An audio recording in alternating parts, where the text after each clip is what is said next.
4월 7일 목요일입니다. 오늘 새벽 우리에게 주시는 하나님의 말씀은 시편 127편 1절로 5절까지의 말씀입니다. 여호와께서 집을 세우지 아니하시면 세우는 자의 수고가 헛되며 여호와께서 성을 지키지 아니하시면 파수꾼의 깨어 있음이 헛되도다. 너희가 일찍이 일어나고 늦게 누우며 수고의 떡을 먹음이 헛되도다. 그러므로 여호와께서 그의 사랑하시는 자에게는 잠을 주시는도다. 보라, 자식들은 여호와의 기업이요 태의 열매는 그의 상급이로다. 젊은 자의 자식은 장사의 수중의 화살 같으니 이것이 그의 화살통에 가득한 자는 복되도다. 그들이 성문에서 그들의 원수와 담판할 때에 수치를 당하지 아니하리로다. 아멘. 시편 127편은 이어지는 성전에 올라가는 노래이면서 그 앞에는 솔로몬의 시라고 붙어 있습니다. 우리가 아는 바 솔로몬은 이 땅에서 엄청난 세상복을 누렸던 사람입니다. 가는 전쟁마다 승리했던 다윗의 아들이자 다음 왕이었으며 많은 부와 명예를 가지고 이웃나라의 흠모를 받았던 왕이었습니다. 그러나 그는 1절에서 여호와께서 집을 세우지 아니하시면 세우는 자의 수고가 헛되다라고 말합니다. 여기에서 말하는 집은 일반적인 가옥이 아닌 성전을 가리킵니다. 솔로몬은 역대하 2장 1절로 5장 1절에서 성전을 공들여 웅장하게 지었던 왕이었습니다. 하지만 솔로몬은 성전에 대하여 여호와께서 세우지 않으시면 그 모든 수고가 헛되다라고 고백하고 있습니다. 2절에서도 파수꾼이 지키는 성은 여러 가정이 모여 이루는 공동체를 의미합니다. 표면적으로 볼 때 세우는 자는 집을 건축해 나가고 또 파수꾼은 눈을 부릅뜨고 성을 지키고 있습니다. 그러나 하나님의 은혜, 도우심이 없이 이 모든 수고는 헛된 것입니다. 결국 모든 것은 하나님의 은혜고 또 은혜여야 한다는 것입니다. 우리는 보통 수고와 노력을 성공의 비결로 생각합니다.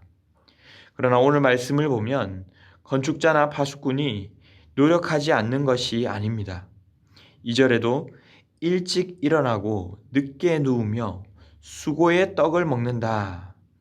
즉 잠을 줄여가며 그가 할 수 있는 최선을 다하고 있음을 우리는 알 수 있습니다. 이것이 일반 원칙에서 틀린 말은 아니지만 기자는 궁극적으로 하나님이 함께 행하시지 않는 그 모든 수고는 헛된 것이라고 말하고 있습니다. 반면 여호와께서 사랑하는 자에게는 오히려 잠을 주신다라고 말했는데 여기에서 잠을 주신다는 것은 앞에서 일찍 일어나고 늦게 눕는 것과는 상반된 표현입니다. 이에는 몇 가지 뜻이 있는데 먼저 첫 번째로는 말 그대로 육체적 수면을 의미합니다. 그동안 상하고 힘든 심령에 채워짐이 있고 충전됨을 주신다는 것이죠. 두 번째로는 염려와 걱정이 없는 평안함을 의미합니다. 오늘날에도 얼마나 많은 사람들이 걱정과 염려로 잠 못 이루는 경우가 많습니까? 이것은 물리적으로 잠잘 시간이 없는 바쁜 문제와는 별개로 우리의 심적인 압박과 불안감이 크기 때문입니다. 하지만 마치 원수의 목전에서도 상차림을 받는 양처럼 목자와 함께하는 이에게는 눕고 물가로 인도되는 그러한 평안함이 있다는 것입니다. 마지막으로는 그가 하나님을 신뢰하며 잠자는 동안에 그가 할 수 없는 그 모든 그의 일을 하나님께서 경영하심으로 되게 하시는 것입니다. 그도 깨어있는 동안은 노력을 하겠지만 어쩌면 그의 힘으로 도무지 할 수 없는 일들을 주님께서 그도 모르는 사이에 도와주시는 것을 의미합니다. 하나님을 아는 인생, 하나님을 인정하는 인생이 바로 이러한 복이 있다는 것입니다.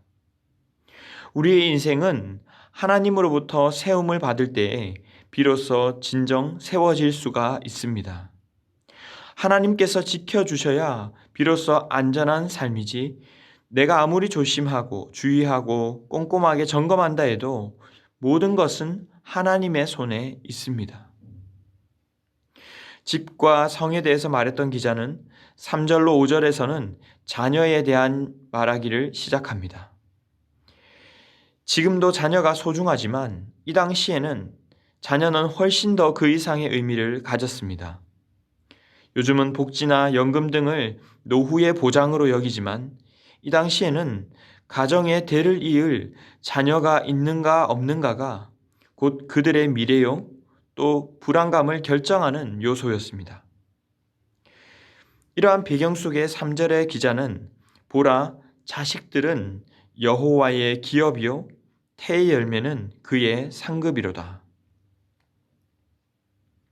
여기에서 기업은 자녀가 부모에게 받은 유산이라는 의미인데, 이들의 보장이라고 생각되는 자녀 역시 결국 하나님께서 주신 상이요 하나님의 기업이라는 것입니다.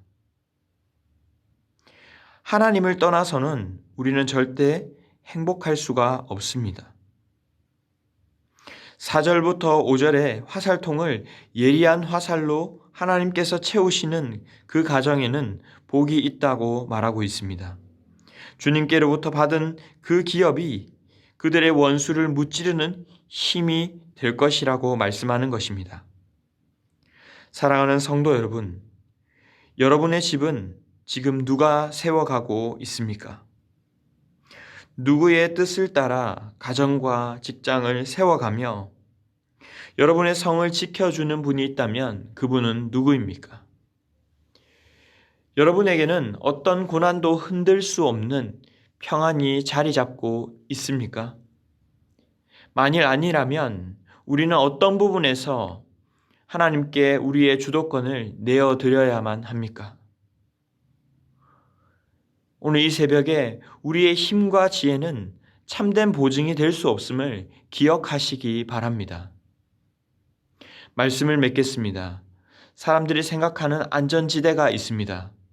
내가 더 잘하면, 내가 더 열심히 하면 우리 가정을 지켜내고 원하는 바를 이루어낼 수 있을 것이라고 생각합니다. 그러나 참된 평안은 거기에서부터 오는 것이 아니라 여호와를 알고 여호와를 주로 삼는 데로부터 오는 줄 믿으시기 바랍니다. 그러하기에 그 주님의 말씀으로 인도함을 받고자 하고 또 부족한 것이 있다면 주님께 구하는 여러분이 되시기를 바랍니다. 그러면 주님이 여러분의 기업이 되시고 힘이 되어 주실 것입니다. 하나님이 세우신 집, 하나님이 지키시는 성만큼 안전한 곳은 없는 줄로 믿고 주님만을 의뢰하는 우리 모든 성도들이 되시기를 주님의 이름으로 축원합니다. 기도하겠습니다. 살아계신 하나님 아버지, 감사합니다. 하나님께서 집을 세워주시지 않으면, 성을 지켜주시지 않으면 우리는 살 수 없는 인생임을 고백합니다. 헛된 일에 우리의 수고를 쏟지 않게 하시고 주님께 기대고 주님께 구함으로 참 평안을 누리는 저희가 되게 하여 주시옵소서. 우리의 가정과 일터에서 내가 경영자가 아니라 주님이 경영자가 되어주시고 모든 것을 주님 손에 맡기며 참된 안식을 얻는 우리가 되게 하여 주시옵소서. 이 모든 말씀 존귀하신 예수님의 이름으로 기도하옵나이다. 아멘. 오늘 주신 말씀을 붙들고 기도하시고 또 주간 기도 제목을 따라서 훈련과 교육을 위해 기도하겠습니다. 제자훈련, 평신도 훈련을 통하여 예수님 닮은 온전한 주님의 제자들이 세워지게 하여 주시옵소서. 주일학교와 청년부 부흥을 위하여 또 담임 목사님과 말씀 사역자들, 주일학교 교사들을 위하여 특별히 전쟁 가운데 있는 그들에게 주님이 파수꾼이 되어주시고 또 그 땅을 세워 일으켜 주시도록 합심 제목과 개인적인 기도 제목으로 함께 기도하도록 하겠습니다. 기도하겠습니다.